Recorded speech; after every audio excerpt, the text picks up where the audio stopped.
Week 10 recap. We would do the incentive check first, and then we'll get to everything else. Um, Kansas State.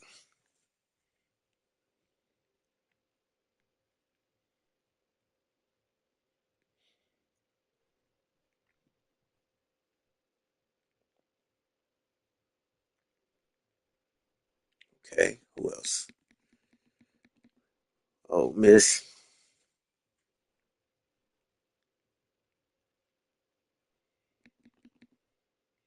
Virginia Tech,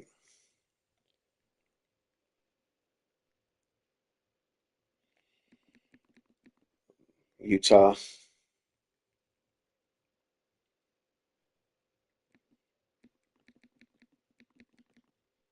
Dame already ineligible, and that's it. Cool. All right.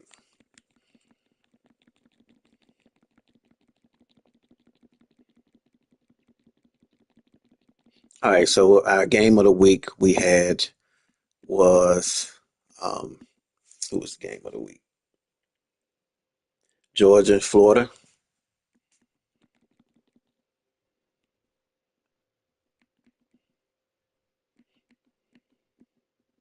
Fuck is it? Okay. This was our game of the week. We did do interviews this week. Um, so let's get to it. Um, did I interview any one of these guys? We had Georgia, Florida.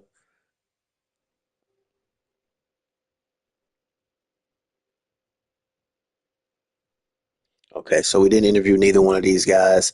As we can see, pretty close game as expected. I want to say Florida was favorites in this game. Yeah, there was 10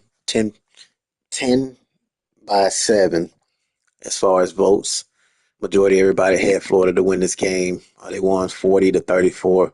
If you guys can see, wow, the score was 27-7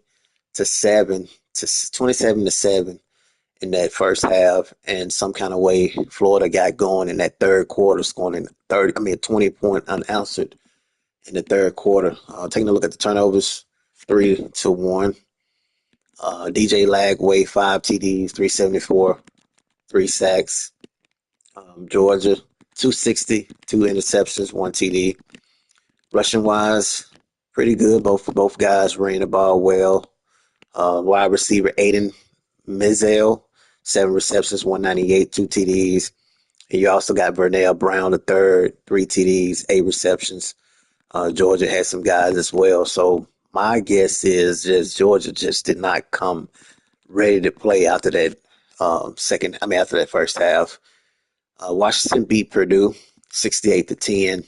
Florida State beat NC State 41-28.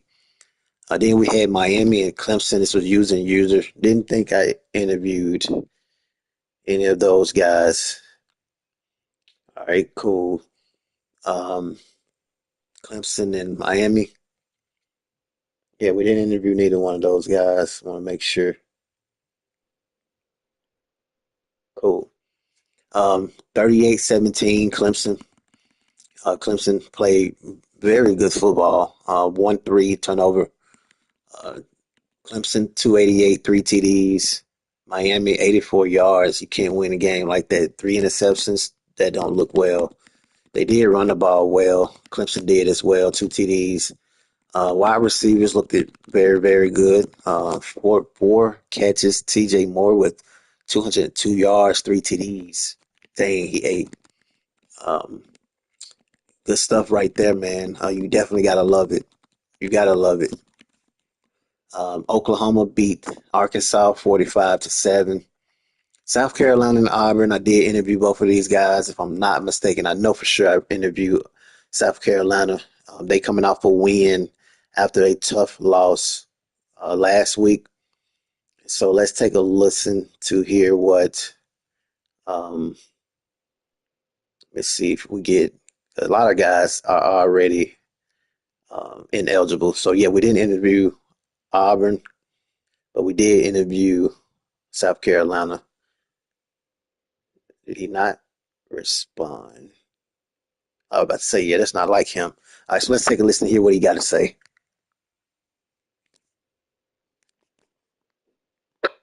Stephen A. Yeah, I thought we bounced back well. I really liked the way that we kind of controlled the game throughout, and we leaned on our defense in that first half. But it was a good bounce back. We struggled last week.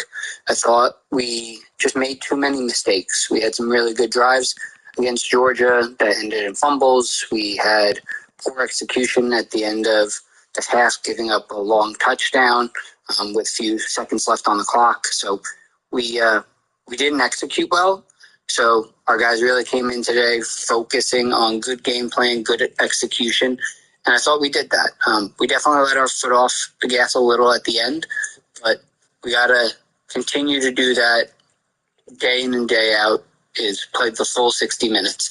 So it's an emphasis going into our next game, but I'm happy with the way we played. I thought we ran the ball well. I think we got our guys involved.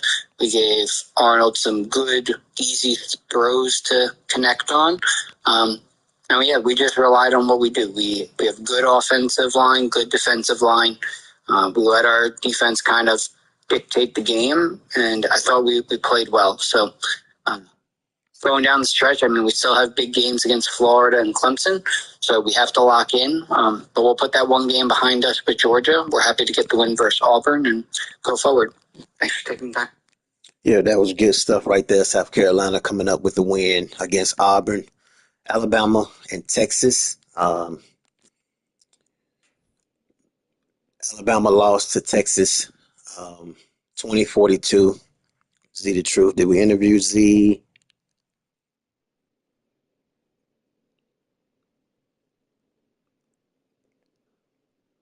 Let's see. Z the Truth. Did we? No, we didn't interview Z.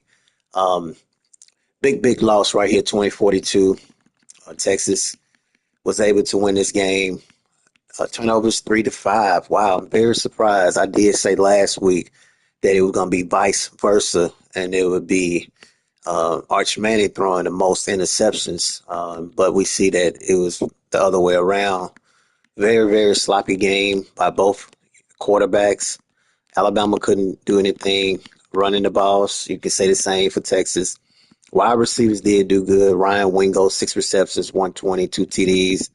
You also had Jake Andrews, tight end, seven receptions, 76 yards. And then you got wide receiver Jamie French, 6 receptions, 31 yards, 1 TD. Danny Lewis Jr., tight end for Alabama, had 7 receptions, 93 yards. Just completely sloppy game by both guys. I'm surprised the score was what it was. I'm very surprised on that. Then we had Penn State and USC. Um, this is no surprise any bit. USC is a team that's just continually um, they just don't come up. They can't win the games right now. Um, Cage Fox, 3 interceptions. I'm wondering, is it time to move away from Cade Fox? So let's see if young Manning feels like it's time to part ways with Cade Fox and give some of these young guys an opportunity. Yeah, Stephen. I mean, Penn State they played really well out there. He executed deep passes. Uh, his quarterback definitely threw a couple dots on us. Um, we tried to slow up their run game, but overall, missed tackles, bad mistakes by Cade Fox. Um, no, I don't. Regardless if we play in a bowl game this year, because we definitely won't be in the playoffs. But regardless if we play in a bowl game or not, we're not going to pull the plug on K Fox. We're going to let K Fox go ahead finish this season. Hopefully, he finishes strong. Um, we do still have UCLA and Notre Dame still on the schedule. So we're going to see where K Fox, uh, you know, where he finishes at. And then during the off season, we'll make our assessment whether or not we start one of the redshirt freshmen that'll be a sophomore or whatever the following season. But no, we don't. We don't give a guy the starting job, and then because he throws 3 interceptions, we lose a game. We pull the plug on him. That's not USC's alma mater. That's not how we do things over here. You know, we come from a long line of great quarterbacks: Carson Palmer, Matt Leinart. That's just to name a few. But yeah, we just gonna keep fighting on, and try to limit the turnovers, try to limit the missed tackles, and do our thing. All right, you guys just heard USC young man team speaking out about his team. Oregon beat Maryland 34-17. Um, UCLA beats Northwestern 52-7. Michigan beat Iowa 28-10. Colorado beat West Virginia 58-33. Texas A&M beat Tennessee 49-10. Wondering if his quarterback threw any interceptions this week. I'm keeping track of his consecutive interceptions again. Multiple interceptions every week, man. That guy there, man. He definitely throws interceptions. It's time for them to move away from that quarterback, in my opinion, for sure. Texas Tech beats Kansas 31-24. Duke beat Georgia Tech, and they're still undefeated right now in the conference, 44-13. SMU beats Cincinnati, 41-24. We did look at that one. That was our game of the week. Arizona State and BYU.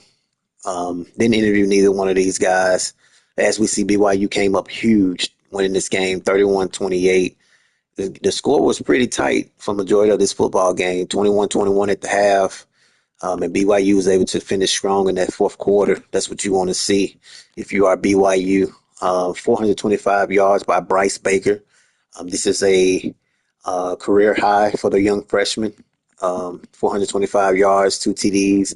Did throw a lot of interceptions, but he was able to get the job done. That's what matters the most. Rushing wise, neither side ran the ball well. BYU had a wide receiver, Tiger Bachmere, 11 receptions, 130, 1 TD.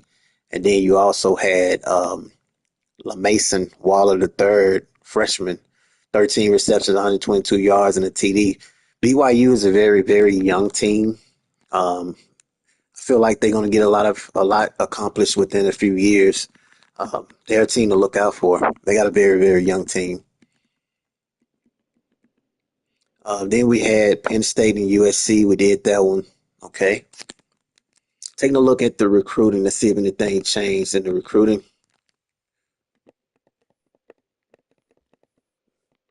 We in the fight right now as far as recruiting go. LSU number 1, Georgia number 2, Florida State number 3, Arizona State number 4, Notre Dame number 5, with LSU leading.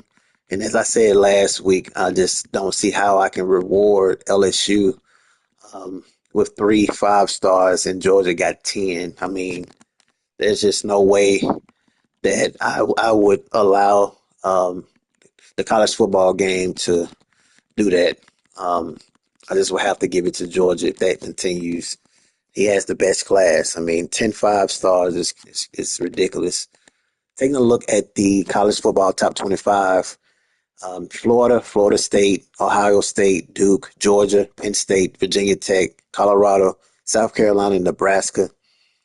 Colorado is now 8th. Duke is number 4. Georgia number 5. Then you got Michigan, Houston, SMU, Texas A&M, Tulane, LSU, Notre Dame, Kansas State, Alabama, and Miami. And then you got Clemson, UCLA, BYU, Texas, and Texas Tech. Taking a look at the college football playoff bracket, if it was to start today, you would have Tulane, Georgia, South Carolina, Colorado, which would be a crazy game, man. South Carolina is their problem, especially Nick Harbor. Michigan, Penn State, Nebraska, Virginia Tech, Duke, Florida, Ohio State, and Florida State with byes.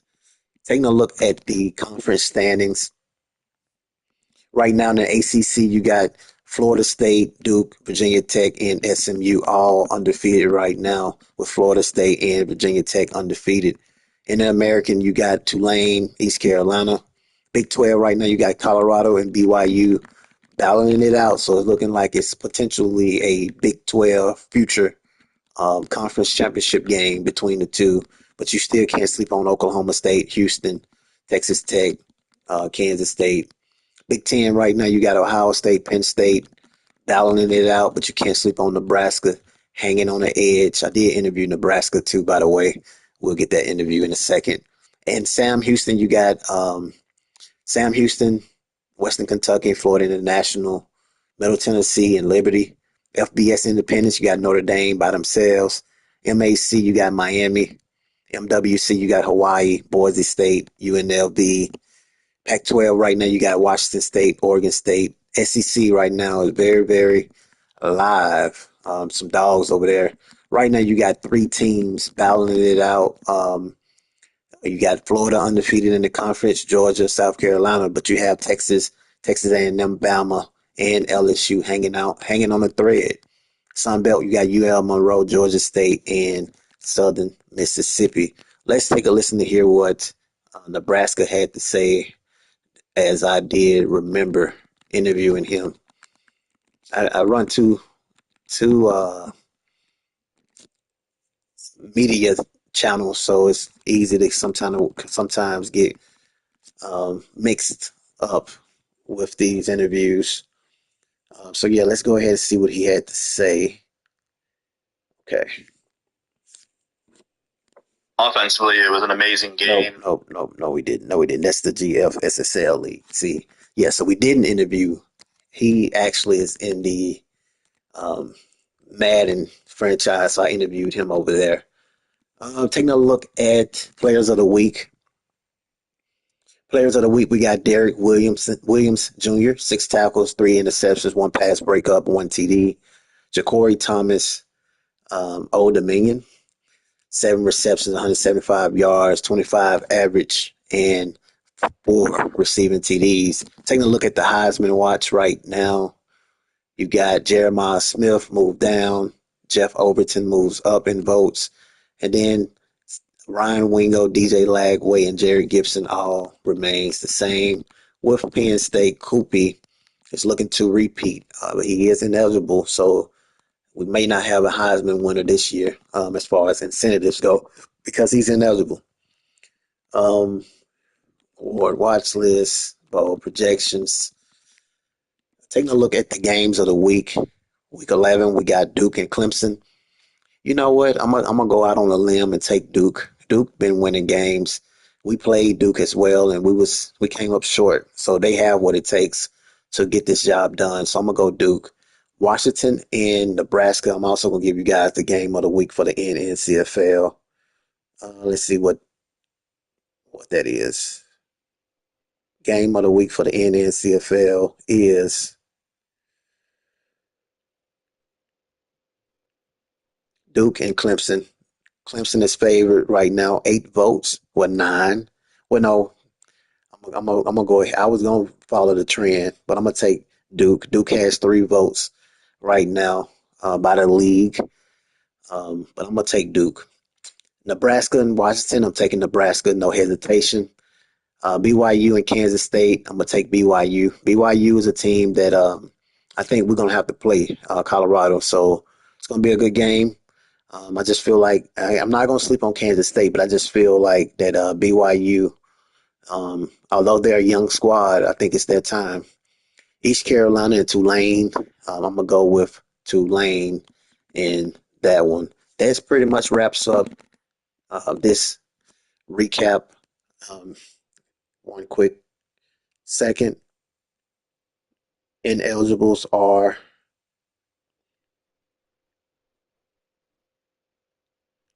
where is it at? Make sure I say the shit. Let me go back.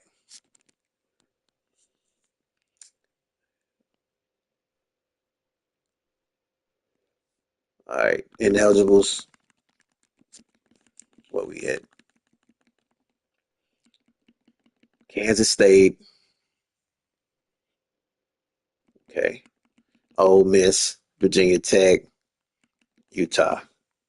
Cool. All right. See you guys next.